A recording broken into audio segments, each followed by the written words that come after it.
Good morning students. आज हम लोग ज्योमेट्री का एक टॉपिक है जो बहुत ही इम्पोर्टेंट टॉपिक है जिसको हम लोग आज डिस्कस करेंगे और उसको सीखेंगे। अगर आप उस वीडियो को बार बार देखेंगे, समझेंगे, जानेंगे तो बाद में फ्यूचर में बहुत सारे काम आने वाले हैं।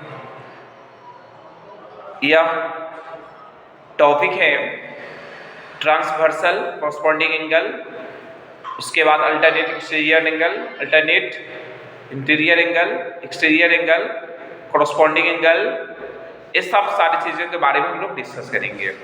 चलिए शुरू करते हैं हम लोग। जैसे यह जो लाइन है, यह दो लाइन है एल और एम, जो कि लाइन इंटरसेक्ट कर रही है टी एक लाइन इंटरसेक्ट कर रही है जिसका नाम है ट्रांसवर्सल लाइन। मेरी बात को समझिएगा ध्यान से। एल और एम यह दो लाइन है जिसपे यह एक लाइन टी जो है बाइसेक्ट कर रही है, जिसका नाम है टी, जिसको हम लोग ट्रांसवर्सल लाइन के नाम से जानते हैं। यह जब लाइन कट करेगी तो वहां पे एंगल बनेगा क्या? यह एंगल 1 है, 2 है, 3 है, 4 है, इसका नाम दे दिया गया 5, इसका 6, इसका 7 और इसका 8। इससे कुछ प्रॉपर्टी है जिसके बारे में हम लोग डिस्कस करेंगे। देखिए ट्रांसवर्सल होता क्या है, कहते किसको है? आपसे कोई पूछेगा ट्रांसवर्सल होता क्या है तो आप बताना है line which intersect, a line which intersect two और मोर लाइंस, दो या दो से अधिक line at a distinct point, ठीक है, at a distinct point is called a transversal line. जैसे आप अपनी क्लास में बैठते हैं, क्लास में एक तरफ बेंच रहता है, दूसरी तरफ बेंच रहता है, बीच का जो लाइन होता है ना जिसमें टीचर लोग घूमते हैं, उसी को हम लोग ट्रांसवर्सल लाइन के नाम से जानते हैं। सिंपल सी बात। क्या अगर नहीं याद रहे तो सिंपल सी बात जान लीजिएगा, जो पैसेज बचा हुआ है दोनों बेंच के बीच का, तो उसी को हम लोग ट्रांसवर्सल लाइन कहेंगे। अगर नहीं याद होगा तो, नहीं तो याद कर लेंगे तो बहुत अच्छी बात है।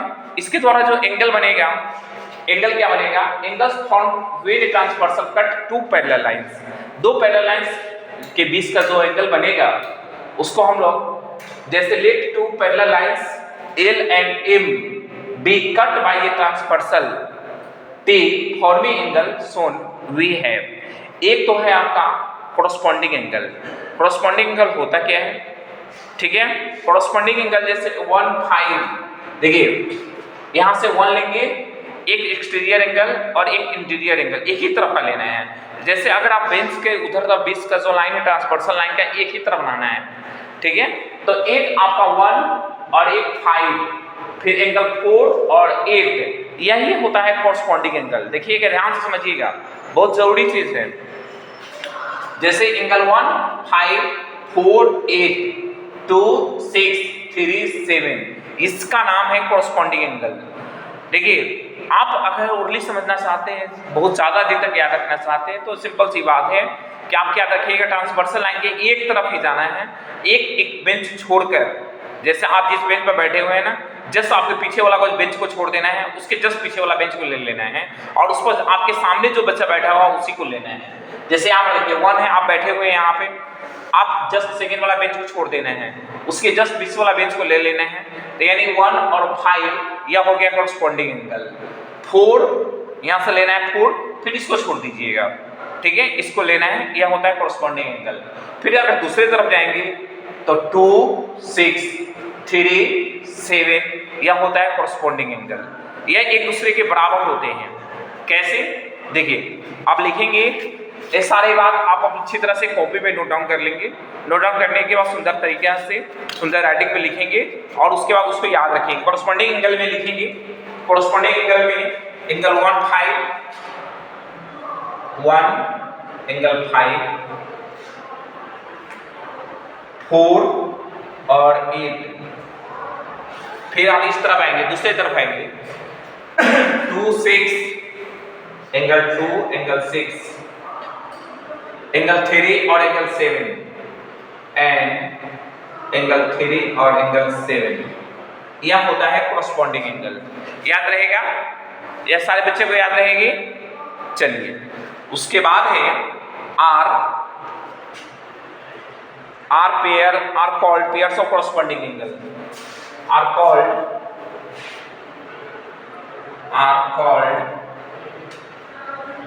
pairs of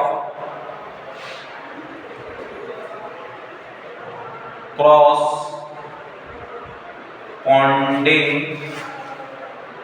angles। ठीक है, चलिए दूसरा है अल्टरनेट इंटीरियर एंगल।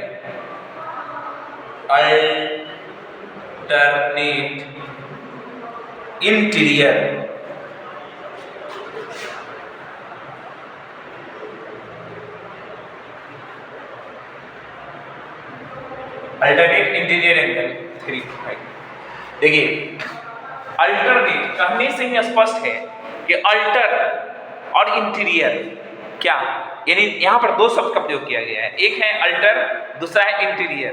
इंटीरियर मतलब अंदर का, और अल्टर मतलब एक यहां देखिए, यह 4 और 6 3 5, यह तो अल्टर हो गया, यह अल्टर हो गया ना।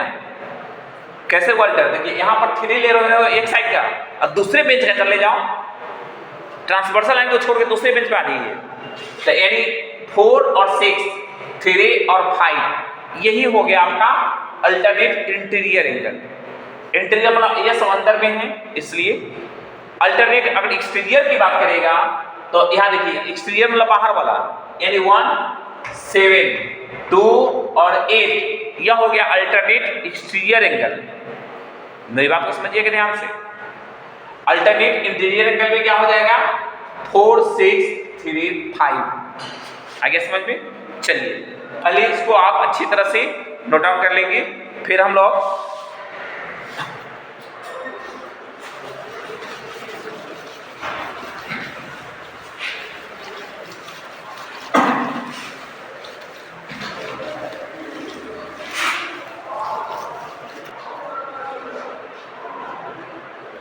अल्टरनेट इंटीरियर एंगल क्या, अब हम लोग को पढ़ते हैं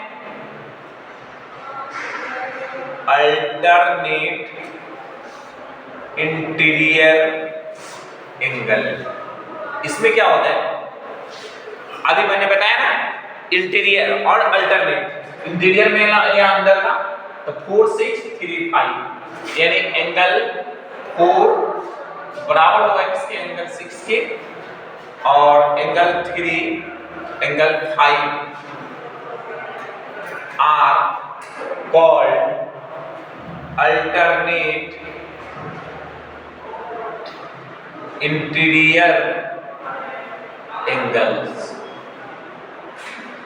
यह दूसरा नंबर टॉपिक था। तीसरा नंबर है अल्टरनेट एक्सटीरियर। एक्सटीरियर मतलब क्या होता है, बाहर का। तो आप देखिए अल्टरनेट, तो यानी एक्सटीरियर मतलब बाहर का, 1 7 2 और 8, अल्टरनेट एक्सटीरियर एंगल्स। इसमें क्या हो जाएगा आपका, एंगल 1 और angle 7 and angle 2 angle 8 are called alternate exterior angle. यानी अभी हम लोगों ने पढ़ा कोरस्पॉन्डिंग एंगल के बारे में, अल्टरनेट इंटीरियर एंगल के बारे में, अल्टरनेट एक्सटीरियर एंगल के बारे में। चलिए अब है हम लोगों के पास consecutive interior angles. Consecutive interior angles, consecutive लगातार, कंसेक्यूटिव मींस क्या होता है हुआ, लगातार। Consecutive interior angles,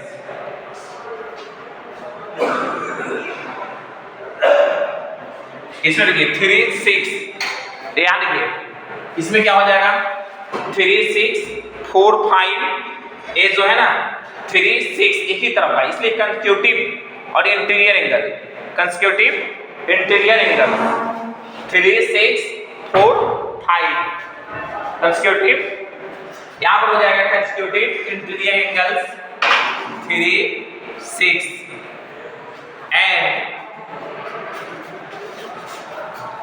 4 5 angle 4 5 are called consecutive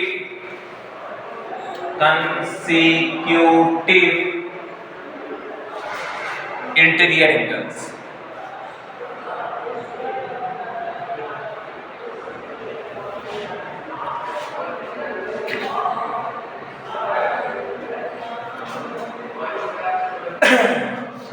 देखिए अभी हम लोग फिर से एक बार रिवीजन कर लेते हैं सारे को। कॉरस्पॉन्डिंग एंगल में मैंने बताया है, क्या बताया है, एक ही तरफ का लेना है 1 5 4 8 2 6 3 7, यह हो गया आपका कॉरस्पॉन्डिंग एंगल। नहीं, उसके बाद मैंने पढ़ा अल्टरनेट इंटीरियर, अल्टर इंटीरियर, नहीं अल्टर है इंटीरियर भी है, तो क्या हो जाएगा इंटीरियर मतलब अंदर का 4 6 3 5, यह हो गया alternate interior angle. Alternate exterior, exterior मतलब बाहर का, यानी 4 7 2 8, इसका नाम हो गया अल्टरनेट एक्सटीरियर एंगल। नेक्स्ट है आपका कंसेक्यूटिव इंटीरियर एंगल। कंसेक्यूटिव मतलब लगातार, ठीक है, इंटीरियर मतलब अंदर का, तो यानी क्या हो जाएगा 3 6 4 5, यह सब हो गया कंसेक्यूटिव इंटीरियर एंगल। यानी हम लोगों ने अभी तक 4 पॉइंट को पढ़ा है, इस पे विशेष ध्यान देना है। चलिए उसके बाद है आपका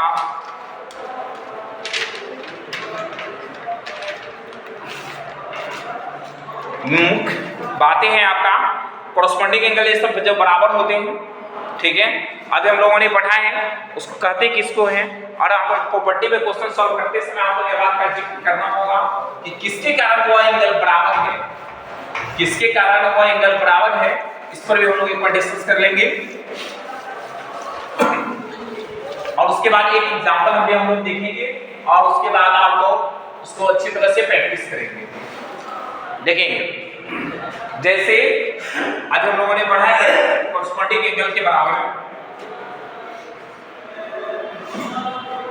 corresponding angles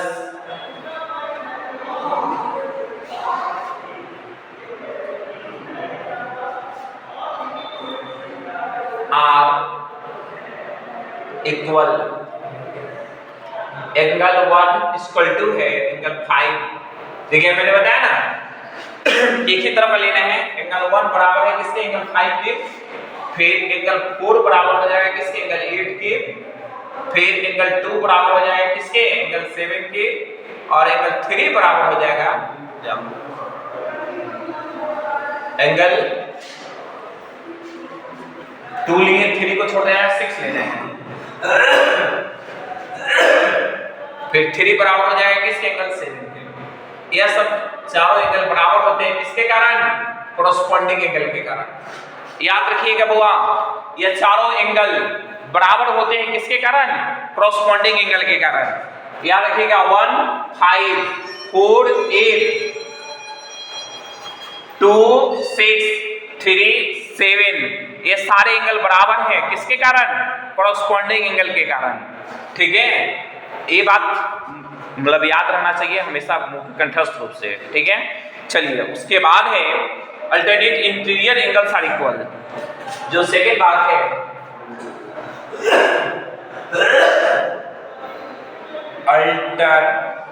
alternate interior angles are equal. वह क्या होता है, angle 3 equal to angle 5, angle 4 equal to angle 6, 3 5 4 6। देखिए अल्टरनेट इंटीरियर, अभी मैंने बताया अल्टरनेट इंटीरियर मतलब अंदर का 4 और 6 3 5, ये दोनों जो एंगल बराबर होते हैं इसके कारण, अल्टरनेट इंटीरियर एंगल के कारण, अल्टरनेट इंटीरियर एंगल के कारण ये दोनों एंगल बराबर होगा। क्लियर, अल्टरनेट इंटीरियर एंगल के कारण ये दोनों बराबर होगा, कॉरस्पॉन्डिंग एंगल भी समझ में आ गया, अल्टरनेट इंटीरियर एंगल भी समझ में आ गया। अब एक और प्रॉपर्टी है बुआ, सिंपल सा प्रॉपर्टी है, the sum of the consecutive interior angles का सम जो है ना वो 180 डिग्री होता है।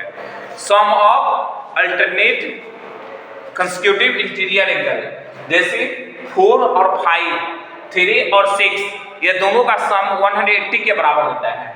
आपसे क्वेश्चन में दे देगा एंगल 4 दे देगा, कहेगा एंगल 5 निकालने के लिए, तो 180 से माइनस कर लीजिएगा। क्या 3 दे देगा, 6 फाइंड करना होगा, तो 180 से माइनस कर लेंगे, वहां से आपका काम हो जाएगा। चलिए अब एक आखिरी टॉपिक है आपका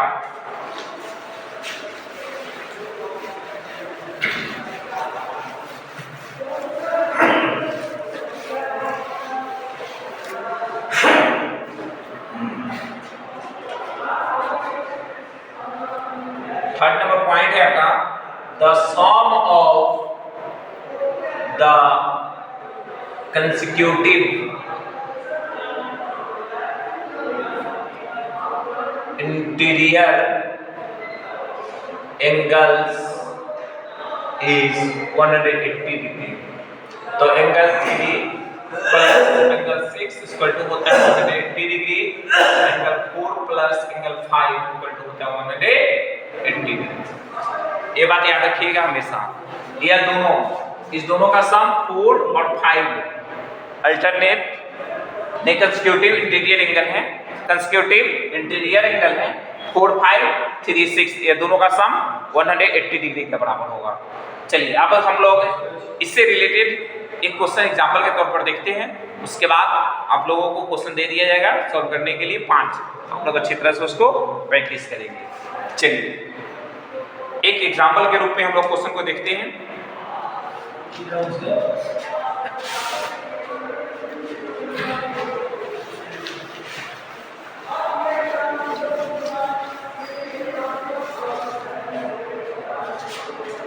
क्वेश्चन है आपका in the given figure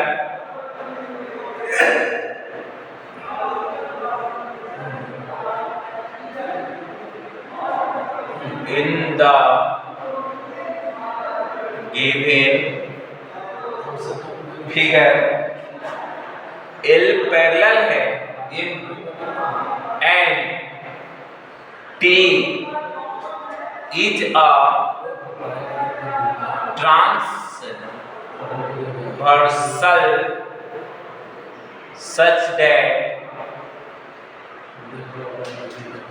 angle 1 is equal to 135 degree. Find the measure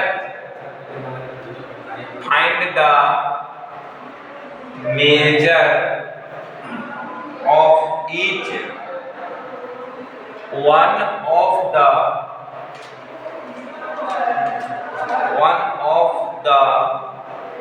angles, angle 2, 3, 4, 5, 6, 7 और 8, ये सारे एंगल को फाइंड करना है। मेरी बात को समझिए ध्यान से। एक एग्जांपल के रूप में हम लोग एक क्वेश्चन देखते हैं। एग्जांपल में क्या है, क्वेश्चन आपका दिया हुआ है in the given figure L parallel है M के, आपको पता है ना, ये दोनों पैरेलल लाइन है L और M। T क्या है, एक ट्रांसवर्सल लाइन है और आपका एंगल 1 दे रखा है 135 डिग्री। बाकी सारा एंगल फाइंड करना है, एंगल 2 भी फाइंड करना है, 3 भी फाइंड करना है, 4 भी फाइंड करना है, 5, 6, 7, 8 सब एंगल को फाइंड करना है। कैसे फाइंड करेंगे, कैसे फाइंड करेंगे, जरा सोचिए। देखिए आपको कुछ नहीं करना है, थोड़ा सा दिमाग लगाना है, घबराना बिल्कुल नहीं है। क्या, क्योंकि सर आपको लगेगा कि सर एक ही एंगल दिया हुआ है, सारा एंगल कैसे फाइंड करेंगे, तो इसमें कुछ नहीं करना है। आपको सारा प्रॉपर्टी पता है, सारा प्रॉपर्टी पता है। क्या क्या पढ़ा है हम लोगों ने, कॉरस्पॉन्डिंग एंगल के बारे में पढ़ा है, अल्टरनेट इंटीरियर एंगल के बारे में पढ़ा है, क्या अल्टरनेट एक्सटीरियर एंगल के बारे में पढ़ा है ना। इसी सारे एंगल का उपयोग करके हम लोगों को प्रॉपर्टी का उपयोग करके सारे एंगल को फाइंड करेंगे। मेरे पास है क्या, पहले तो हम लोग यहाँ पर देखेंगे, यहाँ पर हम लोग देखेंगे एंगल 1 इक्वल टू 135 डिग्री, ये दिया हुआ है। ये बात तो मैंने लिख दिया, ये बात लिख दिया ना। अब चलिए, अब मेरे पास है क्या, 1 बराबर है किसके कारण, देखिए यह एंगल दिया हुआ है 135 डिग्री। अच्छा ये बताइए, यह जो एंगल है, एंगल 1 बराबर होगा एंगल 3 के। अरे भाई 1 बराबर होगा एंगल 3 के, किसके कारण? वर्टिकली ऑपोजिट एंगल के कारण। यह एंगल 1 बराबर होगा किसके? एंगल 3 के बराबर, किसके कारण? वर्टिकली ऑपोजिट एंगल के कारण। तो एंगल 1 इक्वल टू हो जाएगा एंगल 3 इक्वल टू हो जाएगा 135 डिग्री, किसके कारण? Vertically opposite angle, opposite angle. चलिए, तो आपका एंगल 3 फाइंड हो गया यहां से। अरे भाई यहां से आपका एंगल 3 फाइंड हो गया। चलिए, अब उसके बाद जब हम मेरे पास यह देखिए अल्टरनेट इंटीरियर एंगल, अगर हम मान लेते हैं एंगल 3 है और यहाँ पर 5 है, तो आपका अल्टरनेट है, अल्टर है और एक्सटीरियर भी है। नहीं, अल्टरनेट इंटीरियर है ना, अंदर का है। तो अल्टरनेट इंटीरियर एंगल के कारण एंगल 3 और एंगल 5 बराबर हो जाएगा। एंगल 3 इक्वल टू एंगल 5 हो जाएगा 135 डिग्री, किसके कारण? Alternate interior. क्यों? क्योंकि बेचारा दोनों अंदर में है, इसलिए इस बेचारे का नाम हो गया इंटीरियर एंगल। इसके कारण ये दोनों एंगल बराबर हो गया। क्या? अरे भाई एंगल 3 पता है तो एंगल 5 बराबर हो गया। क्या? किसके कारण हो गया? अल्टरनेट इंटीरियर एंगल के कारण बराबर हो गया। अब चलिए, अब मेरे पास है क्या? अच्छा ये बताइए, एंगल 1 प्लस एंगल 2 ये भी तो 180 डिग्री के बराबर होता है लीनियर पेयर से। क्या? मेरे पास अब हम किसका किसका एंगल फाइंड कर लिए, मेरे पास हो गया। देखिए मेरी बात को सुनिएगा, एंगल 1 तो दिया हुआ है 135 और उसके बाद एंगल 3 हम लोगों ने फाइंड कर लिया 135, एंगल 5 भी हम लोगों ने फाइंड कर लिया 135। अब हमको एंगल 2 फाइंड करना है। अब देखिए यह एक लीनियर पेयर है, अब ये लीनियर पेयर है, तो एंगल 1 प्लस एंगल 2, मेरी बात को समझिएगा, angle 1 plus angle 2 equal to हो जाएगा 180 डिग्री। किसके कारण? लीनियर पेयर के कारण। किसके कारण? लीनियर पेयर के कारण। और मेरे पास एंगल 1 का वैल्यू दे रखा है 135 डिग्री। देखिए इसका वैल्यू हो गया 135 प्लस एंगल 2 इक्वल टू हो जाएगा 180 डिग्री। एंगल 2 इक्वल टू कितना हो जाएगा? 180 माइनस 135 यानी 45 हो जाएगा क्या? 45 डिग्री। या एंगल 2 भी मेरा हम लोगों का फाइंड हो गया। एंगल 2 भी हम लोगों का फाइंड हो गया। क्या? एंगल 2 भी फाइंड हो गया, एंगल 1 हो गया, एंगल 2 हो गया, 3 हो गया, 5 हो गया, एंगल हम 4 फाइंड करना है। अच्छा अभी बताइए, अब हम लोग क्या कहाँ जाएंगे? एंगल 2 फाइंड हो गया। अच्छा एंगल 3 और एंगल 4 ये भी तो एक लीनियर पेयर है। क्या?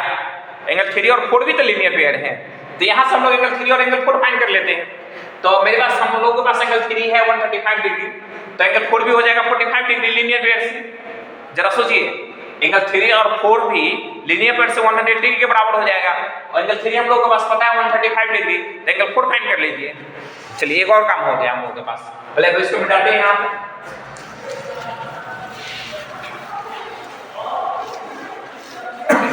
हम लोग सारा एंगल फाइंड करने आपको ध्यान देंगे। चलिए अब हम लोग के पास है क्या क्या होगा? Angle 3 plus angle 4 equal to 180 degree. कैसे? लीनियर पेयर के कारण। ठीक है, तो एंगल 3 अपना कितना है 135 डिग्री, यहां लिख दीजिए 135 प्लस एंगल 4 इक्वल टू हो जाएगा 180 डिग्री।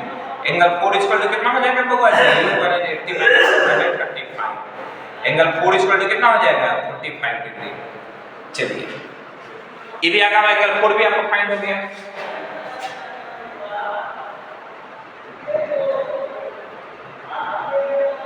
चलिए अब हम लोग के पास एंगल 1 हो गया, 2 3 4 5। अब आइए 6 पर। अच्छा मैंने अभी जस्ट बताया है आपको, अभी मैंने जस्ट बताया है आपको 3 और 6 ये दोनों का सम भी होता है 180 डिग्री। क्या? अभी मैंने बताया है ना, एंगल 5 और एंगल 6। अच्छा एंगल 5 तो मेरे पास नहीं है, अरे भाई एंगल 5 भी तो हम लोग के पास है 135, ये भी लीनियर पेयर से सॉल्व कर लीजिए ना, कहां दिमाग लगाइएगा उतना सारा। क्या? जरा सोचिए, ये भी तो आपका लीनियर पेयर से 180 डिग्री के बराबर हो जाएगा। चलिए बहुआ जी angle 5 plus angle 6 equal to हो जाएगा 180 डिग्री। मेरे पास एंगल 5 है 135 प्लस 1 एंगल 6 इक्वल टू है 180 डिग्री। एंगल 6 इक्वल टू कितना हो जाएगा 180 माइनस 135 यानी कितना हो गया 45 डिग्री। अच्छा यहाँ पर लिखना पड़ेगा ना लीनियर पेयर। चलिए तो एंगल 6 भी आपका लीनियर पेयर से 180 डिग्री के बराबर मिल गया। अब चलिए अब हम लोग पास बचा कौन एंगल 7। अच्छा तो 5 और 7, अरे भाई 5 और 7 वर्टिकली अपोजिट एंगल 5। अब चलिए एंगल 5 इक्वल टू एंगल 7 किसके कारण वर्टिकली अपोजिट एंगल ना, वर्टिकली अपोजिट एंगल से यह बराबर हो गया। एंगल 5 इक्वल टू एंगल 7 कितना है 135 डिग्री 135 डिग्री। चलिए ये भी 135 डिग्री फाइंड हो गया आपका, यानी एंगल 7 भी आपका फाइंड हो गया 135 डिग्री। अच्छा angle 7 plus angle 8 linear pair से 180 डिग्री क्या बन गया आपका, हो गया। देखिए angle 7 plus angle 7 plus angle 8 equal to हो जाएगा 180 डिग्री। इसके कारण लीनियर पेयर, ये भी लीनियर पेयर से 180 डिग्री के बराबर हो गया। एंगल 7 है आपके पास, कितना है 137 135 plus angle 8 equal to 180 degree. बउआ जी एंगल 8 इक्वल टू कितना हो जाएगा 180 माइनस 135 यानी कितना हो गया 45 डिग्री, यानी एंगल 8 भी हो गया आपका 45 डिग्री। एंगल 8 भी आपका हो गया। चलिए 1 2 3 4 5 6 7 8 यानी सारा के सारा एंगल आपका फाइंड हो गया। क्लियर? एक इतना अच्छा चीज आपको बता दिया गया है। आप लोग ज्यादा से ज्यादा क्वेश्चन प्रैक्टिस करेंगे। मैं आपको 5 क्वेश्चन दे रहा हूं, आप इसको घर पे अच्छी तरह से पूरा दिन बैठ के अच्छी तरह से पूरा समझ के बनाइएगा, बहुत काम की बात है। ठीक है चलिए आपको करना क्या है, सेम होमवर्क में क्या है आपका, यह 5 क्वेश्चन दिया हुआ है, आप लोग इसको अच्छी तरह से सॉल्व करेंगे। वो 5 क्वेश्चन है क्या,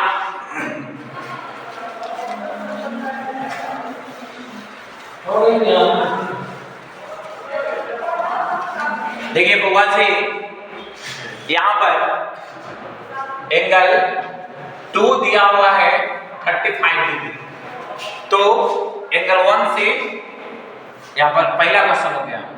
यहां पर एग्जांपल नहीं है, यहां पे होमवर्क में है 1।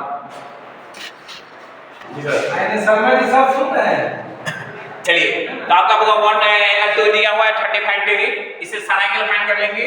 दूसरा में है एंगल 4 इक्वल टू है 70 डिग्री, तो आपको सारा एंगल फाइंड करना है। Angle 1 angle 2 angle 3 angle 5 angle 6 angle 7 और एंगल 8। इससे भी एंगल 2 आपका एंगल 4 दिया हुआ है 70 डिग्री, इससे आप सारे एंगल को फाइंड करेंगे। एक आखिरी क्वेश्चन है या 3 क्वेश्चन मैंने दे रहे हैं आपको होमवर्क में। एंगल 5 इक्वल टू मान लीजिए 110 डिग्री दिया हुआ है, तो आपको angle 1 angle 2 angle 3 angle 4 angle 6 angle 7 and angle 8 ये सारे एंगल को फाइंड करना है। क्लियर? ये 3 क्वेश्चन है, आप लोग अच्छी तरह से प्रैक्टिस करेंगे और कोशिश करेंगे सारे क्वेश्चन को सॉल्व कर लेना है। और आप जब स्कूल खोलेंगे आप वहां पर लेके आइएगा, हम उसको चेक करेंगे।